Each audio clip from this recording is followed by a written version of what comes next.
Ahoj, než začneme fotit, rychle si projdeme to nejdůležitější na fotoaparátu. První držení. Pravou rukou chytíš grip, to je tady tento výstupek. Ukazováček ti sedne přirozeně na spoušť. Levou rukou ze spod podepřeš objektiv.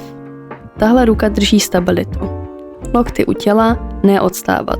Čím stabilnější si ty, tím ostřejší budou tvoje fotografie. Tenhle otočný volíš nahoře, najdi si na něm písmena P, A, S a M. Nás zajímají hlavně dvě, a to A a S. A jako clona, to znamená, že ty nastavíš clonu, která určuje rozmazání pozadí a fotoaparát dopočítá zbytek. A S jako závěrka, to znamená, že ty nastavíš čas závěrky, který určuje zmrazení pohybu a fotoaparát dopočítá zbytek. Každý ti dává kontrolu nad jedním parametrem. O tom, co přesně dělají, uvidíš v dalších videích. Tady máme spoušť, která má 2 stupně. Když napůl stiskneš, znamená, že fotoaparát zaostřil. Teprve pak domáčkneš a uslyšíš cvaknutí. Tohle si zapamatuj, takhle budeš fotit vždycky.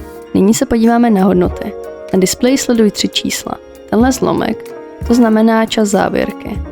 Tohle s písmenkem F, to je clona.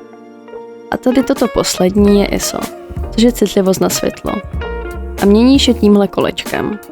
Tak, nejdůležitější je si zapamatovat obě ruce, lokty u těla, volič A nebo S, spoušť vždy první stisknout na půl a až potom cvaknout, 3 čísla na displeji a to je vlastně všechno a můžeš jít fotit.